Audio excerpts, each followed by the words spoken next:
right, good evening and welcome to the Author Spotlight. My name is Arilia Winn. I'm the owner and operator of Winn Publications. If you don't mind introducing yourself, telling us a little bit about you, what you do full time, and maybe where you're located. Sure. Hi, everybody. My name is Mikki A. Ealey. Everybody calls me Miss Social Butterfly, or by my initials, called May. I've been writing since I was 10 years old. I'm from New York City. That's my hometown. But I love everywhere. I love to travel and all that good stuff. But what I do for my day job, I actually have a great job working for the Unified Court System. And then my own personal business as an entrepreneur, I'm a full-time writer and small press publisher. Nice. Sounds good. So how do you have time? So tell me about what is it that you do? Can you go into more details about your job outside of writing? Sure. That's what I work for the state of New York, and I actually work for a legal organization, which is Surrogates Court. You know, that's the court where everybody, when somebody passes away and the family has to take care of their personal and private business, their assets and stuff like that, you know, like wills and estates and things like that. And I just got that job transfer, so I am so happy. I'm excited. I'm loving it. And I'm actually in school as well, going for my paralegal degree, so it ties right in perfectly. Wow, you got it going on. So how do you have time for what you got going? I'm telling you, being a single mom as well, a writer, and trying to have a personal life, I'm telling you, it's busy. Working 9 to 5, it's no joke. But you know what? It all comes with balance. It comes with balance, you know. So how do you have balance? How do you take care of yourself as well as, you know, your drive for success? I like that question. For me, I'm very spiritual, and when I wake up in the morning, I do my daily prayers. I thank the One Most High for allowing me to open my eyes, and I pray over my children and my family and friends and my loved ones. And then I say to myself, it's time to start a new day. I had my great-grandma live to 105, and she used to say it all the time. I don't believe that life is short. I believe life is long. And she used to say this all the time. It's what you do with your life what makes it short. And I always kept that in the back of my mind and said, you know what? Each day is just like a brand new day for you to do something different or feel better about what you do. And that's how I have balance. And I do a lot of scheduling, too. I'm like the goal-setting scheduling queen. Yes. I write everything down. Okay. Yeah, I could totally relate. Being a single mom myself, I'm like, if it doesn't get written down, it might not get done. So I'm telling you. Yeah. Wow. So then let's talk about your book. Your latest book. What's the name of it? What genre does it relate to? Sure. The latest book I'm actually the co-author of. It's called The Glambitious Guide to Winning in 2020. That's my latest. It's my second book, but I'm a co-author to it. And it's about how to get ahead in 2020, how to win. And it's exciting. It's a bunch of 30 plus authors. And I had the publisher who created the book, I thought she left the best for last, which is me. I'm the best author. And I told everybody, I said, wait, because all my friends who did, because it's actually an ebook, but I printed a hard copy just to have for myself. And a lot of my friends, they love it. And they was like going through it, and they was like, well, where are you? I said, girl, they say the best for last. Y'all heard that saying? And my friends were so surprised because I got to be unapologetically myself. Like they saw a side of me they never saw before. I spoke my truth. And I spoke about depression.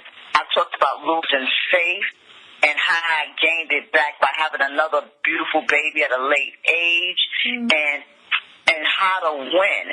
And the publisher, she told me her favorite part. She highlighted like a couple of sayings, and her favorites that she picked out on my list, I picked out 20 different ways on how to win in 2020, and she picked her first three. She put right next to my picture. Says, be confident, create new goals, and leave a legacy. Yeah. And that's what I'm all about. It's all about, people tell me that all the time, because I'm a little shorty, so they always say short girls are the most confident, which is kind of true. Yeah. We got the most confidence. We like, we got a little bit of that Napoleon complex in us sometimes,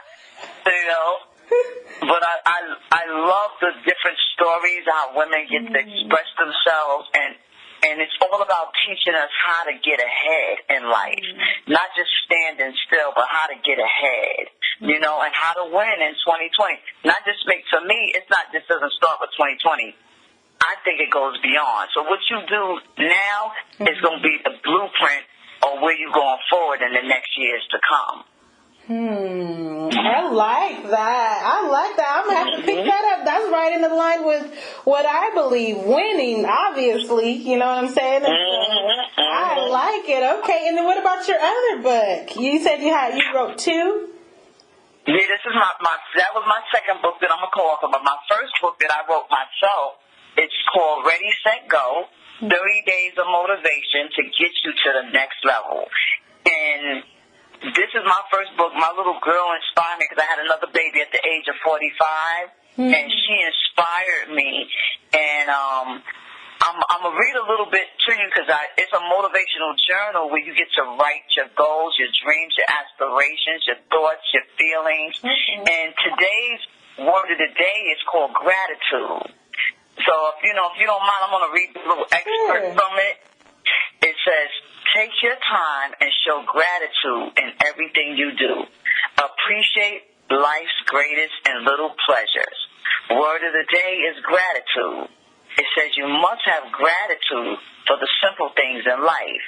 You know why? Because the simple things of life mean a whole lot to us. Think about it. Aren't you grateful that you woke up this morning? And that's day 26. Oh, wow. So, yeah. Wow, that's good. Okay, I'm gonna have to give you some snaps on that one. I like it. Thank you. Yeah. And I just love it. I love to write down my thoughts and so I got like 50 million journals all over this house, girl. I got books everywhere. I'm like I'm a true bibliophile. I love books. Anything that helps me grow either mentally, spiritually, physically, and intimately, because I'm also an intimacy coach. I'm focusing on that as well, on how to teach people how to love themselves and love others. Okay. See, I was getting ready to ask you, are you a coach of some sort? It sounds like it with your books. I am. Yeah. I am. I'm a life coach. I'm getting ready to try to get certified. But I've been like a life coach all my life. I've been always helping people. I'm always helping family, friends, just try to feel good and feel better about themselves so they can do better for other their families and stuff like that. That's always been important to me. You know what I mean? Like, family's a plus for me. I love being with my family. I love my girls. I have 4 beautiful children. I got 1 boy and 3 girls, 2 older and 2 younger. And, to me it's all about love and aspiration, just spreading that love. You know what I mean? A lot of people don't know how to spread love anymore, and that's what I'm about. My girlfriends don't call me the love coach. Okay, love coach. Okay, I like it. Oh, well, hey, we're gonna have to check you out. So where can we find? I was gonna save this for the end, but we might want to know right now. Where can we find you out on social media? I'm on everything, girl. That's why they call me Miss Social Butterfly. That's MZ Social Butterfly. I'm on Instagram, Facebook, Tumblr, LinkedIn, you name it. I'm on everything. Twitter, I'm on everything. Okay. The only trick part to it is everybody thinks Miss Social Butterfly. MS, I'm actually different. It's MZ. So it's MZ, Ms. Social Butterfly. Okay. So, daring to be different, Okay. But I'm on everything. I'm on everything. All right, we're gonna have to check you out. I'm definitely gonna have to get that second book that you mentioned. I might have to get both. Matter of fact, it sounds really good. So then let me ask you this. What was your toughest challenge that you faced in becoming an author? I think my toughest thing was procrastination. I've been writing since I was 10 years old, and I didn't publish my book until I think I turned 50 that year. My book is 2 years, going on 3 years now. Yeah, I'll be 53, yeah. Okay. It took me till I was 50 because I was so focused on family and other things that I had lost a little bit of myself. So I said, when I had my little girl, when she inspired me, and my kids inspired me, they was like, Mom, you have a voice in this world. Right.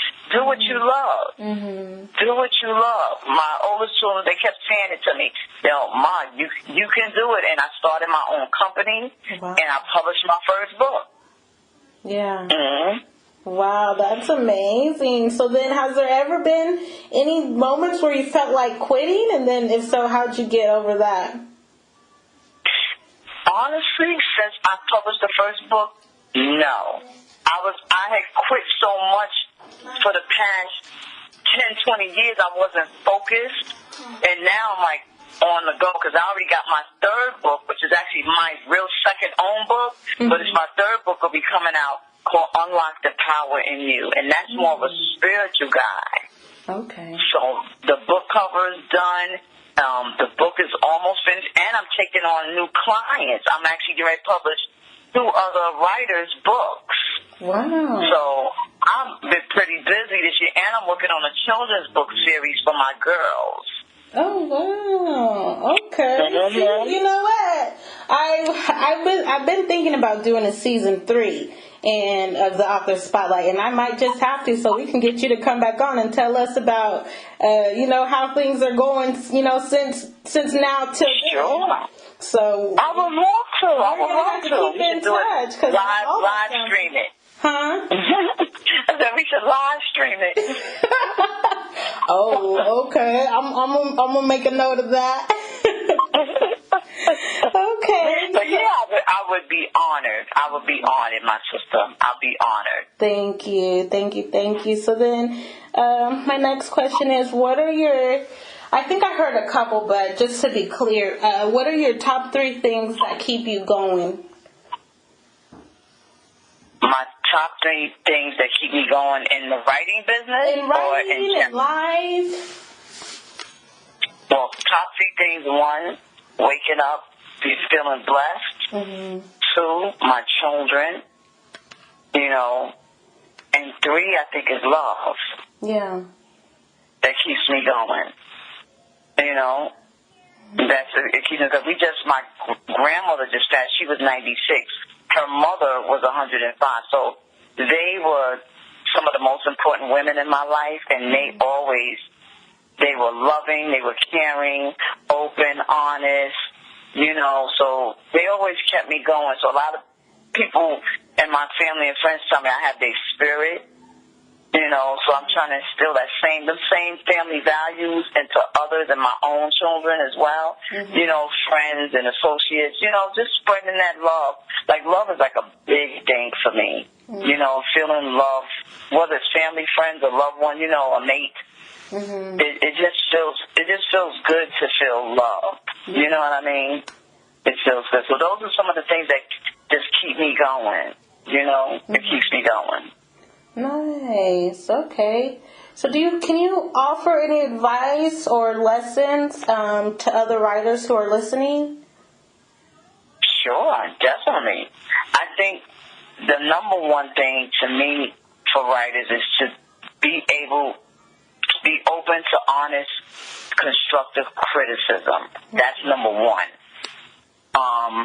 2, I think don't give up. Sometimes it could take you 3 days, 30 days, 3 months, or more.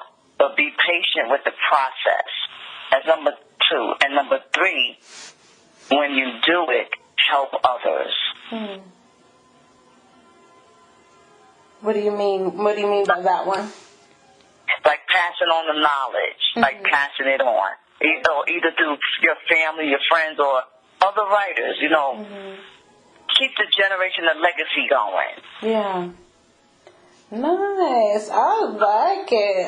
Okay. I wanted to ask you what you thought about this. So I was kind of thinking earlier you had mentioned something, and I just you were talking about your second book, and you were saying how your girlfriends were like surprised by it. Do you think that we're more honest and open in our writing than we are in our everyday life? Yes. Why do you Because when you're writing... Yeah, I think that as well. Definitely. You know why? Because you get to be yourself when you write. There's nothing holding you back. You ever get into that zone where, when you're writing down your thoughts and then you didn't realize you thinking you're only writing one page and it turned into like 3 to 5 pages? it just flows to me. Sometimes I could be writing something and I didn't, last year I actually wrote another book just by sitting down writing in my journal. I turned my journal into a book. Wow. And that's the book that's getting ready to come out this year, Unlock the Power in You. I started thinking about all the things that I was locked in on, and I unleashed it.